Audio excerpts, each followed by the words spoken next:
kita diadu domba oleh pihak asing. Sekarang kan sudah ketahuan yang bermain ini Cina. Siapa lagi? Tapi Cina-Cina yang sudah masuk Islam, Ustadz, walahu alam bisawab. Ular tetap ular.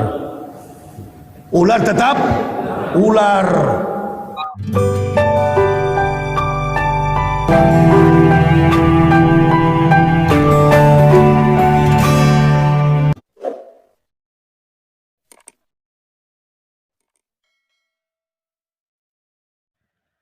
Salam teman-teman sekalian, berjumpa kembali dengan saya Arif Gula di channel TV Laskar Kristus ini. Saya percaya teman-teman semua dalam keadaan sehat walafiat dan diberkati oleh Tuhan. Pada kesempatan kali ini kita akan membahas tentang wawancara yang dilakukan oleh Ustadz Nandar, ya. Ngaku-ngaku evangelis katanya, tapi saya pernah bongkar teman-teman, Ustadz Nandar ini tidak bisa membuktikan surat evangelisnya itu di mana, pelantikannya sebagai evangelis itu di mana, dia gereja dari mana yang memberikan gelar ini kepadanya, dan ya saya belum pernah melihat video reaksinya untuk menunjukkan dan membuktikan ke publik bahwa dia memang benar-benar seorang evangelis yang sudah disahkan oleh gereja. Nah, kali ini dia mewawancarai seorang mu'alaf, ya. Saya melihat mu'alaf ini Chinese, ya, dari ciri khasnya. Saya lihat ini Chinese, tapi saya mau ingatkan dulu kepada kita teman-teman bahwasannya Yahya Waloni itu mengatakan orang Chinese itu walaupun mereka mu'alaf tetaplah pengkhianat, ya. Yahya Waloni berkata orang Chinese itu memang pengkhianat perusak bangsa ini, dan ketika mereka menjadi mu'alaf, ya Yahya Waloni bilang ular tetaplah ular. Nah, termasuk mu'alaf ini teman-teman semua ular dan tetap ular, kata Yahya Waloni. Jadi secara Islam dia tetap tidak bisa diakui.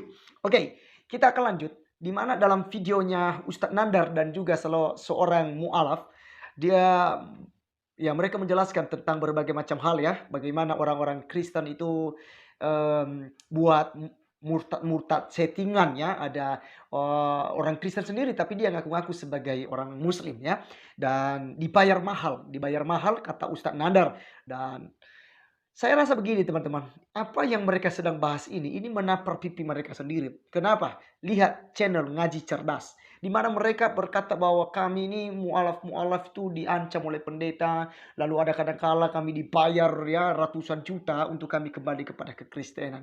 Ini yang berbohong sebenarnya teman-teman sekalian. Oleh karenanya, supaya lebih jelasnya, mari kita simak video mereka yang ada berikut ini. Tuhan berkati.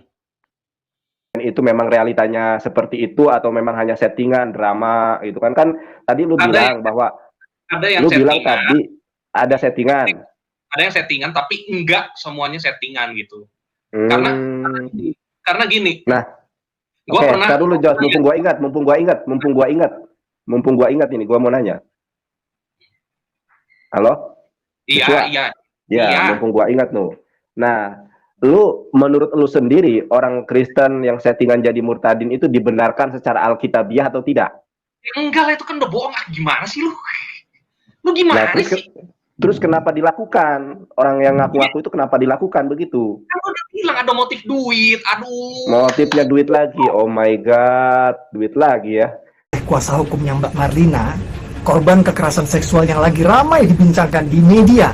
Sang pelaku, yakni suaminya Mbak Marlina, itu bisa dibilang adalah seorang tokoh agama. Yang bersangkutan menggunakan dalil agama, memanipulasi Mbak Marlina dengan dalil agama untuk meyakinkan Mbak Marlina untuk melakukan perbuatan yang keji tersebut.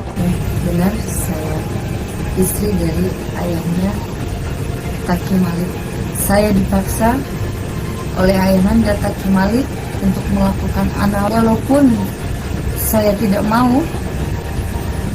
Apakah benar ayahanda Taki Malik dalam rangka meyakinkan Mbak untuk melakukan perbuatan mengatakan kepada Mbak bahwa itu dibolehkan oleh agama, bahwa ada ulama yang menghalalkan? Apakah benar seperti itu? Benar. Jadi itu yang membuat Mbak terpaksa melayani karena ditakut-takuti oleh dalil agama tersebut, sehingga Mbak takut dosa. Jadi seorang filsuf Arab yang bernama Ibnu Rushd pernah mengatakan, jika ingin menguasai orang bodoh, bungkuslah yang bejat dengan agama. Hari ini kita menjadi saksi bahwa di negeri ini banyak sekali kebejatan yang dibungkus oleh agama. Nah, ketika di luar kota ini, pendeta ini nginep di sebuah hotel.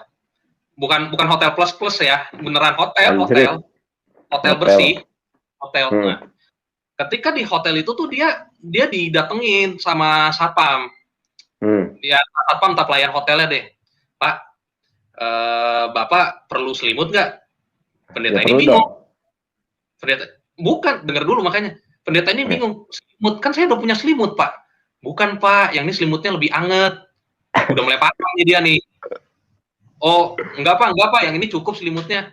Gitu. Oh, enggak apa-apa, Pak. Bapak kalau boleh tahu profesinya apa ya, Pak?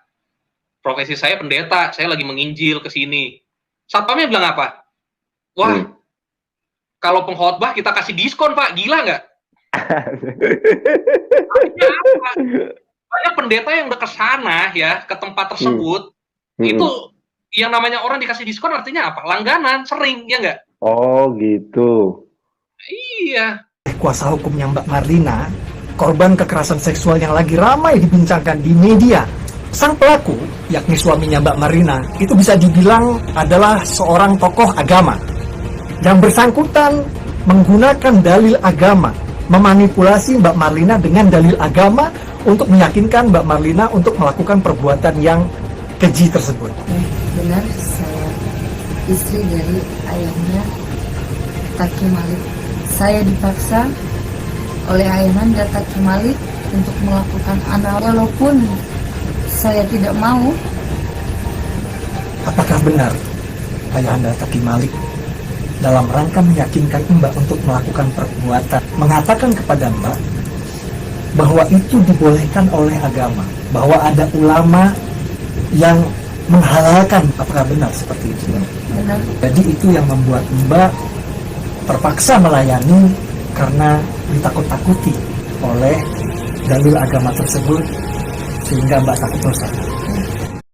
Jadi seorang filsuf Arab yang bernama Ibnu Rushd pernah mengatakan, jika ingin menguasai orang bodoh, bungkuslah yang bejat dengan agama. Hari ini kita menjadi saksi bahwa di negeri ini banyak sekali kebejatan yang dibungkus oleh agama. Agama musuh besar Pancasila. Indonesia itu harus memisahkan antara agama dan negara. Agama dan negara kalau dicampur aduk, maka dua-duanya akan mundur. Kalau negara ingin maju harus dipisahkan dari agama.